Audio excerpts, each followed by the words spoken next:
China विशेष रूप से Indo Pacific region में जो डेमोक्रेटिक रूल्स बेस्ड ऑर्डर को बिगाड़ने के लिए तरह तरीके से साजिशें रच रहा है, वो सारे जो आरोप अमेरिका लगाता है, जाहिर है कि उस तरीके इस तरीके का जो वेनेजुएला का जो एक एक्शन लेकर के अमेरिका ने अपनी बातों के विपरीत जाकर के इंटरनेशनल जो रूल्स बेस्ड ऑर्डर को वायलेट करने का ही कार्य किया है।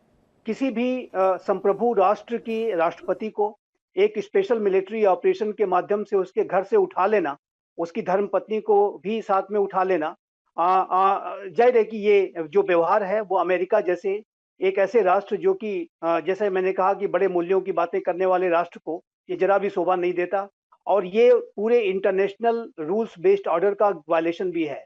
ये जो यूएन लेड चार्टर, जिसमें कि किसी भी राष्ट्र की सॉवरेनिटी और टेरिटोरियल इंटेग्रिटी को सम्मान दिए जाने की बात है, ये उसका भी एक तरीके का वायलेशन है।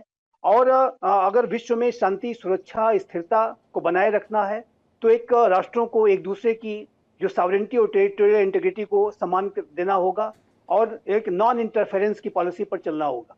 लेकिन जाहिर है कि अमेरिका ने अपने हितों को ध्यान में रखते हुए, और जाहिर है कि ऑयल का जो हित है, जैसा कि राष्ट्रपति डोनाल्ड ट्रंप ने अपने अपने प्रेस कॉन्फ्रेंस में ये कहा भी कि जो वेनेजुएला के जो ऑयल के रिसोर्सेस हैं उसका इस्तेमाल अब अमेरिका की जो बड़ी कंपनीज करेंगी, और अमेरिका अब उस तेल को अपने हितों के लिए इस्तेमाल करेगा, उसको एक्सट्रैक्ट करेगा।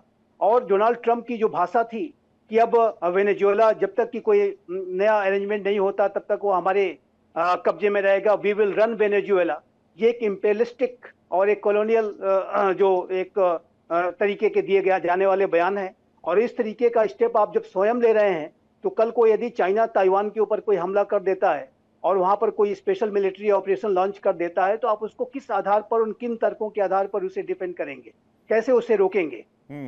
रशिया ने जो यूक्रेन के ऊपर हमला किया था उसको रशिया कहता है कि हमने एक स्पेशल मिलिट्री ऑपरेशन किया था, हमने कोई वॉर नहीं शुरू की थी। और जाहिर है कि उसकी भी कार्रवाई एक रिजीम चेंज की कार्रवाई थी। और यदि अभी आप देखिए तो रो खन्ना जो यूनाइटेड स्टेट्स ऑफ अमेरिका के एक सांसद हैं, उन्होंने इस बात को लिखा है कि यदि कल को राष्ट्रपति पुतिन जेलेंस्की को जाके अरेस्ट कर लेते हैं और वहां से उठा लाते हैं कीव से, तो फिर अमेरिका उसको कैसे रिएक्ट करेगा? क्या अमेरिका उसकी फिर आलोचना करेगा? क्या उसका आधार होगा? आपने स्वयं जब उसको पहले ही वायलेट कर रखा है, एक बैड प्रेसिडेंट आपने सर, लेकिन इसमें मुझे बहुत, Sanjeev sir, with due respect, मुझे तो इसमें बहुत हैरानी नहीं होती है। इसमें आप देखिए इराक में, सीरिया में गद्दाफी के साथ क्या किया अमेरिका ने, ईरान में शाह पहलवी की सरकार कैसे बनवाई थी अमेरिका ने, तो ये, और अभी आप बहुत लेटेस्ट सिचुएशन देखिए बांग्लादेश में, कैसे शेख हसीना सरकार को निर्वासित होना पड़ा वहां से। हालांकि वहां पर मिलिट्री ऑपरेशन नहीं किया गया, वो काम बांग्लादेश आर्मी ने कर दिया। लेकिन जो दुनिया का सबसे पुराना लोकतंत्र, उसने कई एग्जाम्पल पहले ही सेट किए हुए हैं। हाँ बिल्कुल, आपने सही कहा विवेक जी, मैं मानता हूं। और अमेरिका का ये जो रिजीम चेंज को कराने का एक इतिहास रहा है पूरे कोल्ड वॉर के समय में। आप चाहे देखिए तो वियतनाम, निकारागुआ, पनामा 89 में इसी तरीके का ऑपरेशन था। और बाय द वे वो भी पनामा का जो ऑपरेशन था वो 3 जनवरी को ही लॉन्च किया गया था। और आपने अब पूछा है कि आगे का किसका नंबर है, तो ये संभव है कि जो 3 जनवरी 2020 को भी ये घटना हुई थी, और वो घटना थी कासिम सुलेमानी को अमेरिका ने बगदाद में मार गिराया था एक स्पेशल ऑपरेशन ड्रोन स्ट्राइक में। और कल जो प्रेस कॉन्फ्रेंस यदि हमने सभी देखी, उसमें राष्ट्रपति डोनाल्ड ट्रंप जिस तरीके से कासिम सुलेमानी के खिलाफ जो ऑपरेशन की बात करते हुए नजर आए, फिर उसके बाद जून 2025 में अमेरिका ने ईरान के 3 न्यूक्लियर बेसिस को जो है जिस तरीके से नेस्तनाबूद किया, उसकी भी उन्होंने चर्चा की। और जाहिर है कि अबू बकर अल बगदादी के ऑपरेशन की भी चर्चा की।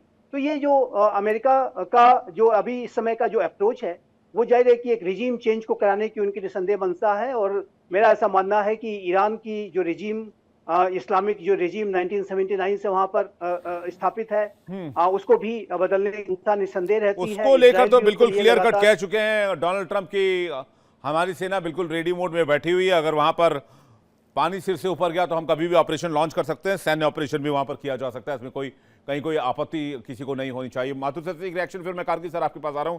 माथुर सर, कैसे देख रहे हैं आप इसे?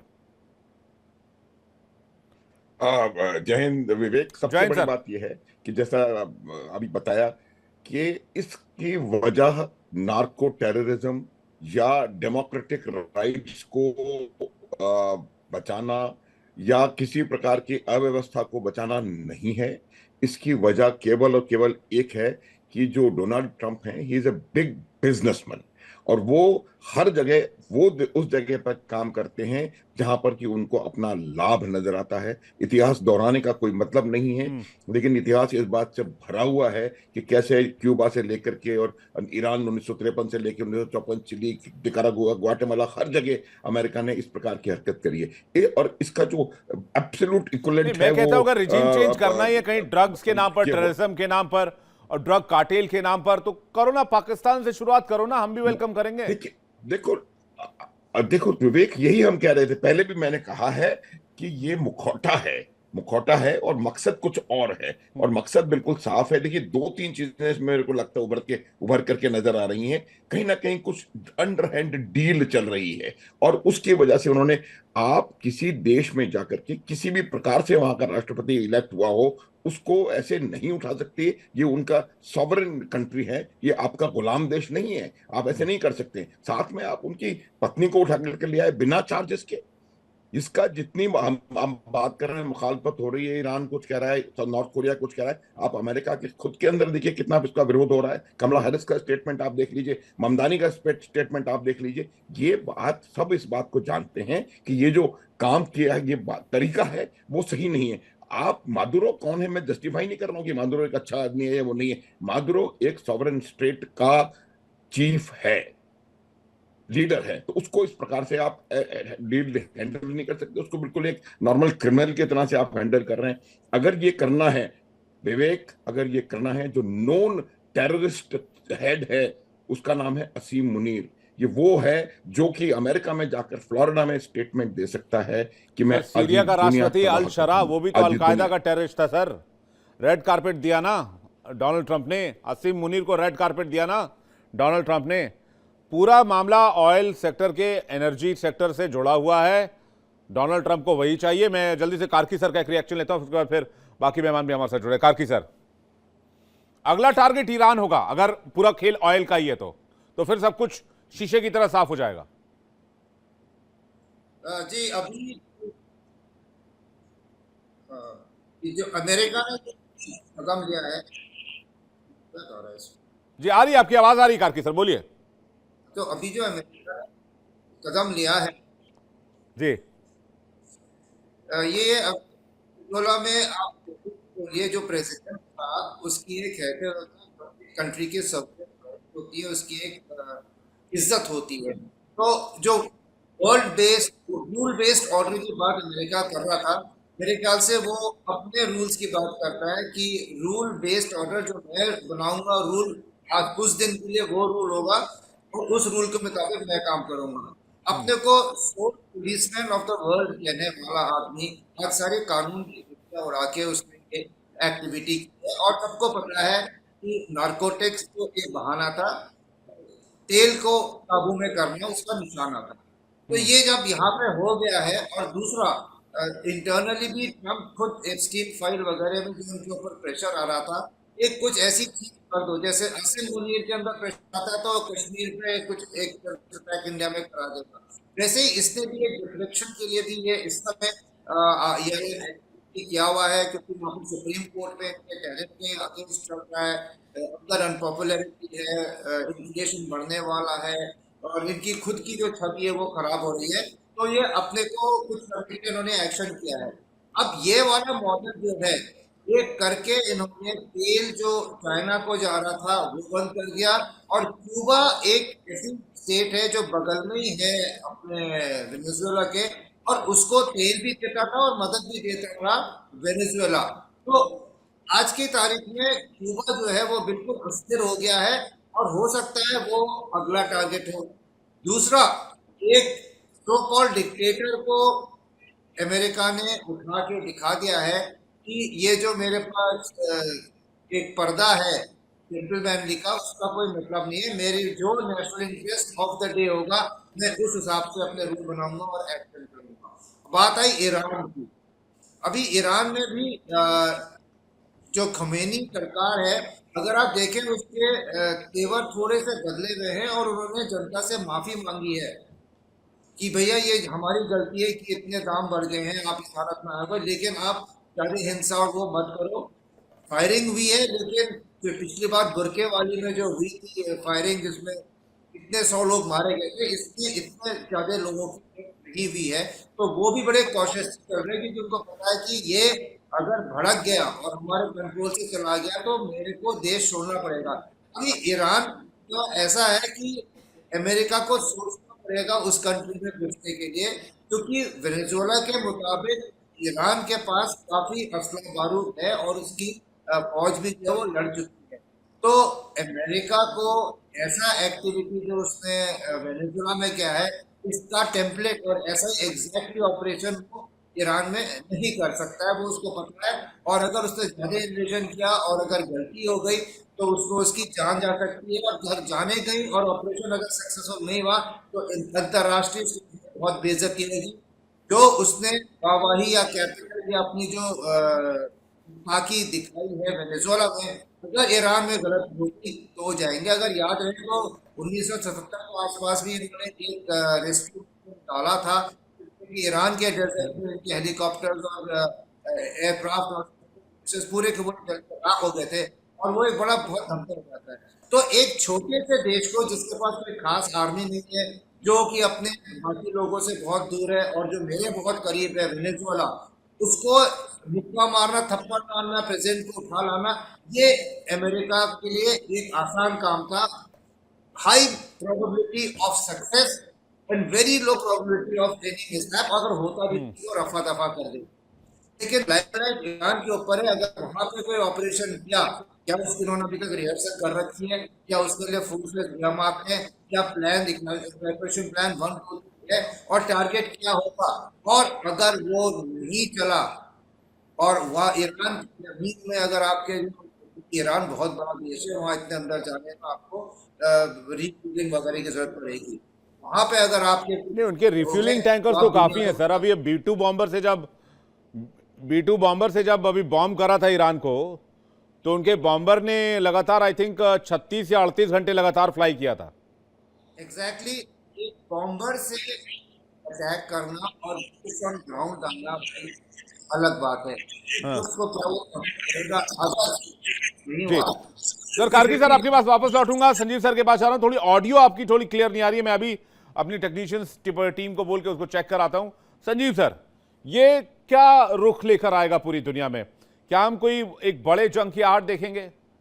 क्योंकि जैसे कि अभी क्यूबा की बात कर रहे थे कार्की सर, क्यूबा पे, ग्रीनलैंड पे नजर है, इसके अलावा आप कुछ और 1-2 देश देख लीजिए, वहां पर भी डोनाल्ड ट्रंप की नजर है, ईरान की बात हो ही रही है। तो व्हाट नेक्स्ट, इसका क्या इंपैक्ट है? ठीक है, अमेरिका ने जो करना था उसने कर दिया।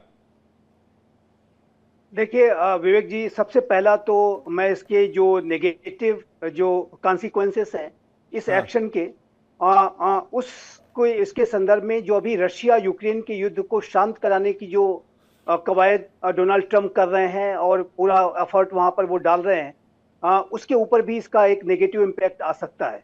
जाहिर है कि रशिया इसको बहुत ही क्लोजली जो मॉनिटर कर रहा है सारी सिचुएशन को, और जिस तरीके से एक चाइनीज डेलीगेशन की कैराकस में मौजूदगी के दौरान इस तरीके का ऑपरेशन अमेरिका ने किया और एक बलपूर्वक एक राष्ट्रपति को उठा ले गया, और उस राष्ट्रपति से चाइना का डेलीगेशन अभी मिला था, तो जाहिर है कि जो महाशक्तियां जो हैं, जो अन्य जो पावर्स हैं, उसको बहुत ही क्लोजली वॉच कर रही हैं।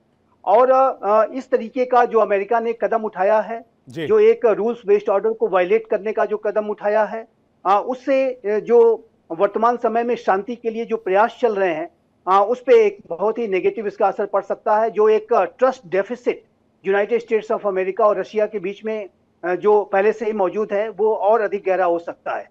और अभी रशिया यूक्रेन के युद्ध में शांत कराने के प्रयास अभी सफल भी नहीं हुए थे।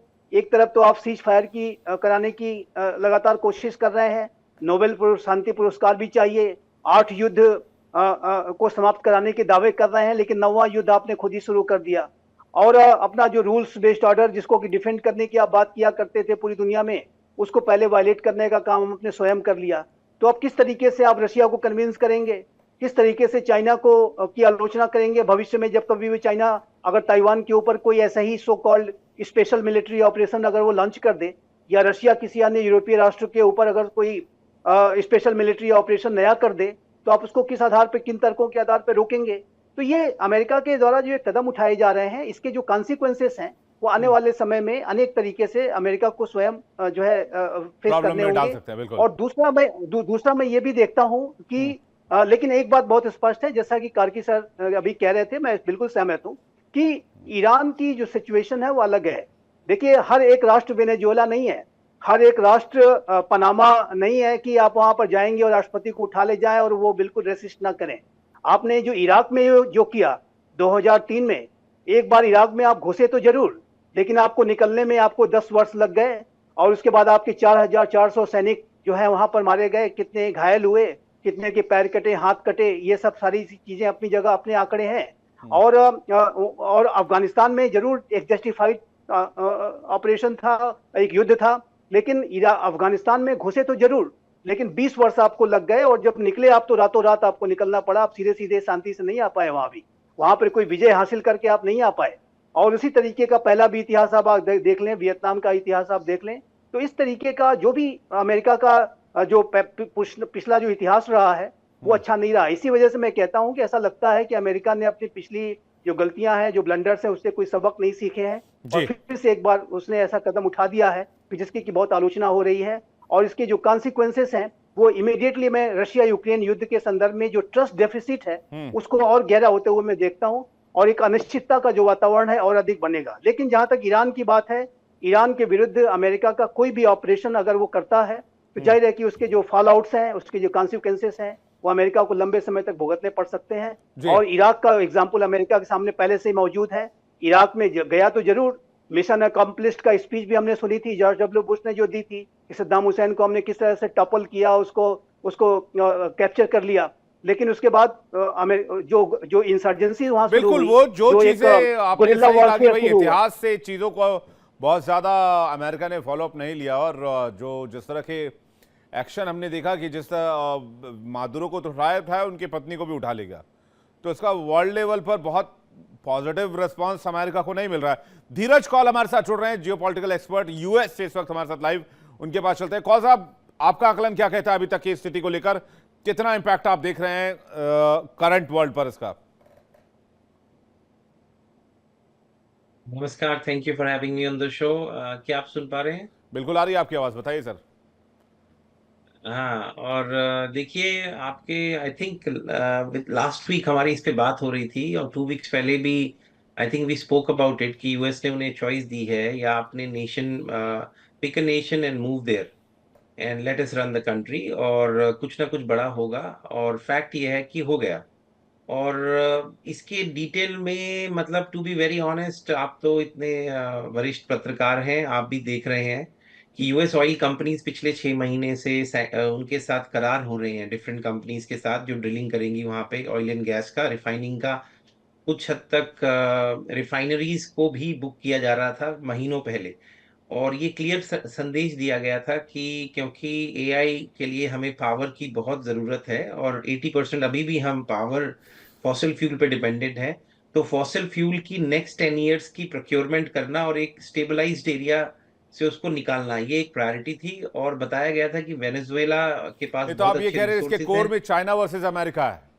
चाइना क्रिटिकल मिनरल्स में और एनर्जी सेक्टर पर अमेरिका बहुत तेजी से कंट्रोल चाहता है।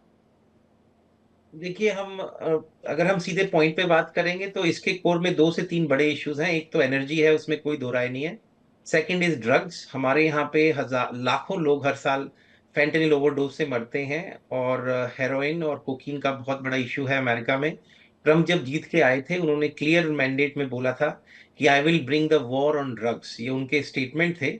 और उन्होंने कोट किया था कि कई ऐसी कंट्रीज हैं जो कि नार्को ट्रैफिकर्स के साथ उनके बड़े वरिष्ठ लीडर्स और आर्मी के जनरल्स इन्वॉल्व हैं। वेनेजुएला का उन्होंने नाम लिया, और 2 और कंट्रीज इंक्लूडिंग कोलंबिया का भी नाम लिया था, और तब से ये करार चल रही है। सर, इसमें कोई दो राय भी है, नहीं है। क्यूबा भी है, कोलंबिया भी है, तो लिस्ट ही खत्म नहीं होगी। लैटिन अमेरिका के कई देश हैं। हाँ हाँ, ये देखिए, मैं आपको ये इसलिए बताना चाह रहा हूँ, अगर मैं सिर्फ, क्योंकि ये 4 अलग एरिया, टाइम आपके पास कम है, तो कमिंग टू वेनेजुएला स्पेसिफिकली ये क्लियर मेंशन था। हमारी जो फेंटेनिल यहाँ पे आती है, उसकी बहुत बड़ी मात्रा चाइना से प्रोड्यूस होती है, साउथ अमेरिका के थ्रू आती है, और उसकी कुछ फर्दर रिफाइनिंग भी यहाँ होती है। Venezuela is one of the places, और वेनेजुएला से मियामी, आपको पता ही है डिस्टेंस इतना नहीं है, कैरेबियन आइलैंड्स के थ्रू वो निकाल के लाते हैं। ये बहुत बड़ा राउट